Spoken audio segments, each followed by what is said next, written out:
আমাদের কথাটা বয়ানটা ছিল যে নারীদের নিরাপত্তা এবং ন্যায় বিচার, হ্যাঁ, সেই জায়গা থেকে আপনি কিভাবে হচ্ছে 4টা বিবাহের ক্ষেত্রটা কি আমার বাংলাদেশে আছে কিনা, আর যদি হয়ও সেটা হচ্ছে ন্যায় বিচার বা তাদের অনুমতি নিয়ে বা তাদের সুরক্ষিত করার পরে। লিগ্যালি তো আমাদের জায়গাতে অনুমতি, মানে বাংলাদেশের আইনে এটা অনুমোদিত, বাট শরিয়াতে এটা অনুমোদনের কোনো সুযোগ আমার দেশে তো এখনো শরিয়া আইন আসে নাই।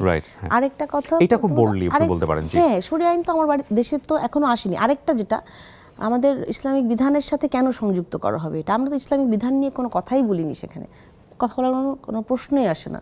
আমরা সবাই মুসলিম পরিবার থেকে বড় হয়ে এসেছি এবং আমাদেরকে আসলে প্রতি সময় নামাজের সময় আল্লাহর কাছে এটাই দোয়া করি যে সবাই যেন ভালো থাকে, এই অধিকার আদায়ের জন্যই কিন্তু এত দূর এত কথা বলা। এই কথাটা শুরু হলো যখন আমি রাজনীতির মাঠে আসলাম, তখন এখন যখন এটা একটা বিশাল লার্নিং আপনার জন্য ডেফিনেটলি। হ্যাঁ, মানে কি বলছি, কতটুকু কেটে কি হয়ে যাবে আজকের দুনিয়ায়। হ্যাঁ, এবং এইটা একটা ভীষণ রকমের যে আপনি এতটুকু টানলেন, টেনে একজনকে বললেন ইসলামী বিধানের বাইরে চলে গেল, বলার পরে এটাকে আবার প্রতিষ্ঠিত করার জন্য আরও কিছু মেকানিজম কাজে লাগানো হচ্ছে, যেটা পুরোপুরি ভুল তথ্য। এবং আমি কিন্তু যখনই 15ই নভেম্বরে আমি একটাবার স্ট্যাটাস দিয়ে বলে দিই যে না, আমি আসলে কেউ যদি ধর্মীয় অনুভূতিতে আঘাত পায় আমি অনুতপ্ত, এবং এটা আসলে কোনো মুখ্য উদ্দেশ্য না। উদ্দেশ্যটা আসলে ন্যায় বিচার হওয়া, নারীদের অধিকার সুরক্ষিত হওয়া। যেমন আপনি ধরেন যে আমাদের সাথে যে কর্মজীবী মহিলারা আছেন, যে খালারা আমাদের বাড়িতে হেল্পিং হ্যান্ড, তারা কিন্তু প্রায় সময় আসছে, কাঁদছে, বলতেছে যে আমার হাজবেন্ড চলে গেছে, ওনাকে কিন্তু ফেলে রেখে চলে গেছে। আমরা কিন্তু ওইটা অহরহ শুনতে পাচ্ছি, তাই না? তো কথাগুলো আসলে অধিকার রক্ষার জন্য সেখান থেকেই এসেছিল। আমরা এই অধিকার রক্ষার কথা কিন্তু বিগত সময়েও বলেছি। এখন আমার মনে হচ্ছে যে এটা একটা, যেহেতু নারী নেতৃত্বে মনোনয়নে এসেছি, আর একটা হচ্ছে রাজনৈতিক প্ল্যাটফর্মে ঢাকা 14 আসনের আমার মনে হচ্ছিল যে কাজগুলো এগিয়ে যাচ্ছে। তো সেই জায়গা থেকে আসলে একটা সোশ্যাল মিডিয়াতে অ্যাসাল্ট যেটা আমার মনে হয়েছে আমাকে করা হচ্ছে, যে এইটা আমার কোনো উদ্দেশ্যই ছিল না এভাবে বলার, এবং তারপরে আমি এটা ব্যাখ্যাও করেছি, আল্লাহর বিধানকে চ্যালেঞ্জ করা। একেবারেই না, মানে এটা কেন করব আমরা, তো সেটা তো মানে করা উচিতও না কোনো মুসলমানের ক্ষেত্রে। কেন করবো আমরা সেটা? কারণ হচ্ছে যে আমরা বড়ই হয়েছি ইসলামের বিধান মেনে, আমরা বড় হয়েছি, আমরা মুসলমান হিসেবে যে দায়িত্বগুলো পালন করে যাচ্ছি সেগুলো মুসলমান হিসেবে। তো সেইখানে আর ইসলামের বিধানের দায়িত্বটা একটা পক্ষের না, আমাদের সবার। আমরা সবাই মুসলমান, আমরা ওই কালচারেই বড় হয়েছে এসছি, এবং আমরা কিন্তু প্রত্যেক ধর্মকে যথেষ্ট পরিমাণে শ্রদ্ধা করেই বড় হয়ে এসছি। তো সেই জায়গা থেকে একটা কোনো এজেন্ডা বাস্তবায়নের জন্য আপনি যদি কারো ছোট কোনো অংশ কাট করেন, ন্যায় বিচারটা বাদ দিয়ে দিলেন, আমি শুধু 4 বিভাগ নিয়ে কথা বলছি। আসলে কথাটা হয়েছিল সেই জন্য, অধিকার রক্ষার জন্য এবং ন্যায় বিচার যেন আসে, তারা পায় সেটা। আমি কিন্তু কর্মঘণ্টা নিয়েও কথা বলছি, সেটা নিয়ে কোনো কথা বলেনি, সেটাকে কিন্তু কাট করে ভাইরাল করা হয়নি। এখন আমরা যদি চাই, ধরেন এখন রাজনৈতিক মাঠে যাওয়ার পরে যদি অন্য দল বা যারা একটা গোষ্ঠী এটা করতে চাচ্ছে তাদের কথা ধরে যদি টান দেওয়া হয় এবং চায় কেউ এটা করতে, অনেক কথা পাওয়া যাবে যেগুলো আসলেই মুসলিম হিসেবে বা যদি ঈমান থাকে তাহলে বলার কথা না। আমরা অনেক এক্সাম্পল কিন্তু এর মধ্যে পেয়ে গেছি, আমি এগুলো বলতে চাচ্ছি না, কারণ ওই নেগেটিভ বিহেভটা আসলে করাটা সবার জন্য না, আমরা চাইও না সেটা। আমরা বিগত রাজনীতিতে এত খারাপ একটা সংস্কৃতি দেখেছি, প্রতিহিংসার রাজনীতি এমন জায়গায় গিয়েছিল, মানুষকে গুম করতে, হত্যা করতে বাঁধেনি তাদের। ফ্যাসিজম তখন এইভাবেই বেড়ে উঠেছিল। কিন্তু আপনি দেখেন প্রত্যেকটা মানুষের নামে মিথ্যা মামলা ছিল, যে কোনো সময় তাদেরকে অ্যারেস্ট করে নিয়ে যাওয়া হচ্ছে, যে কোনো সময় তাদের ফোন ট্র্যাক করা হচ্ছে, বাড়িতে রেড দেওয়া হচ্ছে। এটার কোনো মানে স্ট্যান্ডার্ড অপারেটিং প্রসেসে পড়ে না, কিন্তু তাদেরকে মানে শুধুমাত্র রাজনৈতিকভাবে প্রভাব খাটানোর জন্য তাদেরকে করা হয়েছে, চুপ করে থাকার জন্য করা হয়েছে, নির্বিবাদে মানুষকে ধরপাকড় করা হয়েছে, ভিন্ন মতের ভিন্ন দলের। এখনকার সময়ে জুলাই অভ্যুত্থানের পরেও এই যে হাজারো প্রাণ আপনি দেখেন, আমরা কত হাজার গুম, আমরা যদি ধরি 2000, 3500 এক্সট্রা জুডিশিয়াল কিলিং, বিচার বহির্ভূত হত্যা, তারপরে আমরা জুলাইয়ে যেই ছাত্র জনতা, শ্রমিক ভাইরা সবাইকে যে হারিয়েছি প্রায় 2000-এর মতো, এগুলো আমি ভাই আপনাকে লিস্টেড নাম্বার বলছি। আপনার দল বিএনপির ওপরে কি সাধারণ মানুষ এই আস্থাটা রাখতে পারবে যে এই যে আপনি যে উদাহরণগুলো দিলেন, তারা ক্ষমতায় আসলে এটা সুষ্ঠু বিচার হবে? এটা একটা প্রশ্ন। সম্পূরক প্রশ্ন হচ্ছে যে যদি বিএনপি এমন কোনো আচরণ করে যেটা একজন ভিকটিমের মনে হয় যে না সে সঠিক আচরণটা করছে না, যেহেতু আপনি নিজেও একজন ভিকটিম, সেই জায়গাটিতে আপনি দলকে বড় করে দেখবেন নাকি আপনার পরিবারের রাইটটাকে বড় করে দেখবেন? আমি আরেকটু আগে থেকে বলতে চাই। যেমন আপনি জানেন আমাদের আন্দোলনের ফলে আন্তর্জাতিক পর্যায়ে যখন এটা আমরা তুলে ধরি, সেইখান থেকে কিছুটা জায়গায় আমরা যেমন স্যাংশন হয়েছিল একটা র্যাবের উপরে, হ্যাঁ, তারপরে আপনি দেখেছিলেন যে তখন কিন্তু ড্রাস্টিক্যালি নাম্বারটা কমে এসছে গুম হয়ে যাওয়া, এবং বিভিন্ন অন্য মেকানিজম হয়তো তুলে নিয়ে যেত কিন্তু অ্যারেস্ট দেখাতো পরে, মানুষগুলো হারিয়ে যায়নি। এটা আমরা করতে পেরেছিলাম তখন। আরেকটা যেটা হচ্ছে আপনার ইউএস অ্যাম্বাসেডর এসেছিলেন তখন ডিরেক্ট কথা বলার জন্য আমাদের ভিকটিমদের সাথে, এবং তার রাস্তাটা ব্লক করা হয়েছিল। আওয়ামী বিভিন্ন নেতাকর্মী ছিলেন ওখানে, ফ্যাসিস্ট রেজিমের, এবং আইন প্রয়োগকারী সংস্থা ছিলেন, রাস্তাটা তার ব্লক হয়েছিল। এবং তখন থেকে যে আন্তর্জাতিক মহলের যে চাপটাও বেড়ে গিয়েছিল সরকারের উপরে, যেটা আমাদের জন্য ভালো কাজ করেছে তখন। এই কাজগুলো আমরা তখন করতে পেরেছিলাম, এবং আমার মনে হয় ওটা ধাক্কা ছিল হাসিনাকে সরানোর জন্য, একটা বড় রকমের ধাক্কা ওই সময়ে। এবং আমরা এমন 28 অক্টোবর আপনি জানেন যে বিএনপির একটা মহাসমাবেশকে ভণ্ডুল করে দেওয়া হয় এবং মানুষকে নির্বিচারে গুলি করা হয় সেখানে। এর পরবর্তীতে কিন্তু কোনো রাজনৈতিক দলও মাঠে ছিল না। 10ই ডিসেম্বরে আমরা পরিবাররা মায়ের ডাকে আমরা কিন্তু শাহবাগে দাঁড়াতে চাই, এবং তখন হাজারো পুলিশ দিয়ে আমাদেরকে সেখান থেকে সরিয়ে দেওয়া হয়। আমরা আমাদের ব্যানার ছবি নিয়ে আমরা হেঁটে প্রেস ক্লাবের সামনে যাই, এবং তখনও আমরা আমাদের আন্দোলন জারি রাখি। এটা হচ্ছে 10 ডিসেম্বরের কথা বলছি আমি।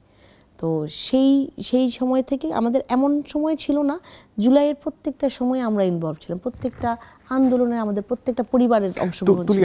আমি যদি প্রশ্নটাকে আরেকটু মানে একেবারে প্রেসাইজ করে একটা বলি, সাধারণ মানুষের মধ্যে অনেকেরই এরকম একটা পারসেপশন আছে যে বিএনপি ক্ষমতায় আসলে, বিএনপিকে যদি বাংলাদেশের মানুষ ক্ষমতায় আনে তাহলে আওয়ামী লীগ আবার ফিরে আসবে, এরকম একটা চিন্তা ভাবনা, এরকম একটা কথাবার্তা অনেকেই বলেন আর কি। বলা কথা আমি হিসেবে আপনাকে উপস্থাপন করছি। এবং আওয়ামী ফিরে আসাটা সেই জায়গাটায় আপনি যেভাবে পরিবারের ভিকটিম হয়েছেন, বাংলাদেশের অসংখ্য মানুষ সেভাবে হয়নি। এই পারসেপশনের জায়গাটায় আপনি কি বলতে চান? বিএনপির তরফ থেকে যেটা বলা হয়েছে, যেমন গুম, বলপূর্বক গুম আর বিচার বহির্ভূত হত্যার জন্য আমাদের ভারপ্রাপ্ত চেয়ারম্যান জনাব তারেক রহমান তিনি কিন্তু বারবারই বলেছেন যে এই রকম অপরাধ যেন সামনে কোনো না হয়, ন্যায় বিচার প্রতিষ্ঠা হয়, সেই জন্য কাজ করে যাবে বাংলাদেশ জাতীয়তাবাদী দল। কারণ হাজারো পরিবার এখনো ট্রমায় আছে, পুরা আমাদের জাতির একটা বড় অংশ। বিএনপি কি বিচার প্রক্রিয়া, মানে যে বিচার প্রক্রিয়া চলছে সেটাতে যথাযথ দায়িত্ব পালন করতে পারবে? যে আমরা এখন তো ইন্টারিম গভর্নমেন্ট কমিটেড কিনা?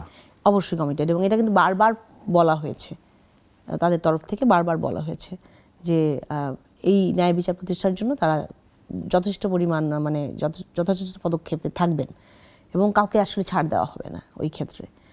আর এরপরে আপনি যেটা বললেন যে আওয়ামী লীগের ফিরে আসার কথা, কিরো ভাই একটু আগে আপনাকে আমি সংখ্যাটা বলছিলাম, সংখ্যাটা এটার জন্যই, ব্যাপকতাটা বোঝানোর জন্য। এটা না একটা দুইটা কিলিং না, এটা হত্যাযজ্ঞ, একটা ম্যাসিভ একটা মানে জেনোসাইডের মতো যেটা। তো এইটার হিসাব, এটার বিচার হতে হতে আসলে আওয়ামী লীগ আসলে কোন অবস্থায় থাকে, কারণ প্রথমে আসলে আমাদেরকে ন্যায় বিচারটা আনতে হবে। হ্যাঁ, আপনি ন্যায় বিচার আনার পরে আওয়ামী ফ্যাসিস্ট রেজিমের যারাই যুক্ত ছিল, বিভিন্ন যাদের এগেইনস্টে আমাদের অ্যালিগেশন, তাদের আগে বিচার হতে হবে। প্রত্যেকটা পরিবারের জানতে হবে তার সন্তানের সাথে কি করা হয়েছিল, তাদেরকে কিভাবে হত্যা করে নদীতে ফেলে দেওয়া হয়েছিল। আর ওটার সাথে এই ম্যাসিভ মেকানিজমে রাষ্ট্রপ্রধান থেকে শুরু করে বিভিন্ন বাহিনীর একদম শেষ পর্যন্ত কারা কারা ছিলেন, অনেক মানুষ ইনভলভ ছিলেন। তো প্রত্যেকটা গুমের ঘটনা, প্রত্যেকটা বিচার বহির্ভূত হত্যার ঘটনা, আমাদের জুলাইয়ের যত ঘটনা, প্রত্যেকটা হত্যার কিন্তু বিচার করতে হবে আগে, এবং ন্যায় বিচার স্বচ্ছতার সাথে করতে হবে। এবং আমরা এটাই চাই, আমাদের দাবিটা এটাই এখনো এবং সামনেও থাকবে। এবং আমার মনে হয় ন্যায় বিচার প্রতিষ্ঠা হওয়ার পরে আমার দেশের মানুষ, আমার দেশের জনগণ সিদ্ধান্ত নেবে যে তারা আওয়ামী লীগকে আসলে রাজনৈতিক দল হিসেবে দেখতে চায় কি না। কারণ বিগত সময়ের যে অ্যাক্টিভিটিস, এটা কোনো রাজনৈতিক দলের কর্মকাণ্ড না ভাই, এটাকে রাজনীতি বলে না। এটা একদম পুরোপুরি একটা বিরাট হত্যাযজ্ঞ ছিল। রাজনীতি করার জন্য আপনি মানুষ তুলে নিয়ে যাবেন, গুম করে রাখবেন, সিক্রেট ডিটেনশন সেলে রেখে দিবেন, হত্যা করে ফেলবেন, কেউ কথা বলতে পারবে না, মানুষকে চুপ করিয়ে দেওয়া হবে। পরপর ইলেকশন করে যাবেন, ভোটবিহীন ইলেকশন, ভোট চুরি করে, মানে ক্ষমতায় জবরদখল করে থেকে মানুষের অধিকার হরণ করে মেগা লুট করে যাওয়া, এটাকে এই রাজনীতি বলে? এটা রাজনীতি ছিল না। তো আমার দেশের জনগণ আসলে এটা রায় দিবে বা তারাই ডিসিশন নিবে। আগে আমরা ন্যায় বিচারটা দেখব, আগে আমরা সবাই জবাব চাবো যে আমাদের এত যে প্রাণ হারালাম। আজকে আপনার সাথে আমি কথা বলতে পারছি, কিন্তু এখানে হয়তো বিগত সময় থাকলে আমি কথাগুলো আপনাকে বলতে পারতাম না, সাহসী ছিল না। সে আমার এই বসাটাই বসতে পারতো, এর মধ্যে অলরেডি চলে আসতো অনেকেই এই অনুষ্ঠানে এসে সাহসও করতো না। জি, তো সেই জায়গা থেকে আমি আপনার সাথে কথা বলতে প্রশ্ন করতে সাহস করতাম না ইনফ্যাক্ট। হ্যাঁ, তো এইটাই ভাইয়া যে পরিবর্তন, এটাই বড় পরিবর্তন। আপনি আমাকে রাজনীতিতে দেখছেন, এটাও পরিবর্তন। আর আমরা এখন কথা বলছি এবং ন্যায় বিচার নিয়ে কথা বলছি স্বচ্ছতার সাথে, জেনে যে রাষ্ট্রীয় বাহিনীর কারা যুক্ত ছিল, সেই জিনিসগুলো আমরা এখন বলতে পারছি। এবং আমরা ততদিন মায়ের ডাক কাজ করে যাবে, ততদিন আমরা একসাথে থাকবো। এতগুলো ভিকটিম পরিবার, আমরা কিন্তু একটা বড় পরিবার এখন। তুলি আপা, অনেক অনেক ধন্যবাদ আমাদেরকে সময় দেওয়ার জন্য। আমরা একটা নিরাপদ বাংলাদেশ চাই। দারিদ্রতা সমস্যা না, ডেফিনেটলি আমরা 2 বেলা না খেয়ে থাকতে পারবো, কিন্তু আমার মানবাধিকার যেন কখনো লঙ্ঘিত না হয়। বাংলাদেশ অনেক উন্নত দেশ হোক, সেটা আমরা চাই। আমরা আমাদের সন্তানের জন্য একটা উন্নত দেশ চাই। যে রাজনৈতিক দল ক্ষমতায় আসবেন, আমরা তাদেরকে সহযোগিতা করতে চাই সাধারণ মানুষ হিসেবে। কিন্তু নাগরিক অধিকার হিসেবে আমার যতটুকু পাওয়া, সেটার ন্যায্য দাবি, এবং সে জায়গায় যাতে কেউ কখনো হস্তক্ষেপ না করে।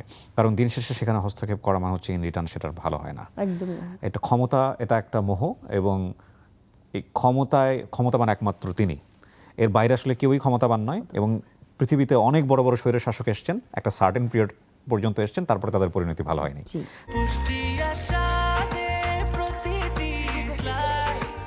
ব্রেকফাস্ট, টিফিন কিংবা স্ন্যাক টাইমে মজাদার আয়োজন মানে অল টাইম ব্রেড। আমরা চাইবো কোনো রাজনৈতিক দলে যাতে ফ্যাসিস্ট না হয়ে ওঠে। আপনাকে অনেক অনেক ধন্যবাদ আমাদেরকে সময় দেওয়ার জন্য। ধন্যবাদ, অনেক ধন্যবাদ। আর দুটো ভাইকে আমি আরেকটা কথা বলতে চাই, আমরা আপনার অনেক বড় ফ্যান। আপনি অনেক পরিবারকে, হারিয়ে যাওয়া মানুষকে তাদের মধ্যে এক করে দিয়েছিলেন। তখন আমরা যখন দেখতাম, তখন চিন্তা করতাম যে কোনোদিন হয়তো আমারটা নিয়ে কথা বলবো আপনাদের সাথে, যে ভাইয়ের সাথে কি হয়েছিল, উত্তরটা কি আমরা আনতে পারি কিনা কোনোখান থেকে। অনেক ধন্যবাদ কিবরিয়া ভাই, আপনার জন্য অনেক দোয়া। আপনি যেই ওই পরিবারকে মিলিয়ে দিয়েছেন না, সেখানে অনেক জায়গায় আমাদেরও দোয়া ছিল, যে কারো বুক তো খালি ছিল, সেখানে আপনি সান্ত্বনা দিয়েছেন। আমরা বিশাল রকম একটা ট্রমার মধ্যে দিয়ে যাচ্ছি। আমার জাতি বা আমার দেশের কোনো মানুষের সাথে আর কোনোদিন কোনো মানবাধিকার লঙ্ঘন না হোক, এরকম চরম মানবাধিকার লঙ্ঘনের শিকার না হোক, সেই স্বার্থেই কাজ করে যাবো। যেন জননিরাপত্তা এবং জনগণের সুরক্ষা করতে পারি, আমরা সেই উদ্দেশ্যেই কাজ করবো ইনশাআল্লাহ। আমরা আশায় থাকলাম তুলি, অনেক শুভকামনা আপনার জন্য। দর্শক, এই ছিল আমাদের আজকের আয়োজন। এই অসাধারণ এপিসোডটি যারা দেখেছেন তারা অন্তর দিয়ে অনুভব করুন প্রিয় দেশকে, স্বদেশকে এবং স্বদেশের প্রত্যেকটি মানুষকে। আপনার যেমন বেঁচে থাকার অধিকার আছে, তেমনিভাবে ভিন্ন মতের প্রত্যেকটি মানুষের সুন্দরভাবে দেশে বেঁচে থাকার অধিকার আছে। ভালো থাকুন। আসসালামু আলাইকুম। ব্রেকফাস্ট, টিফিন কিংবা স্ন্যাক টাইমে মজাদার আয়োজন মানে অল টাইম ব্রেড।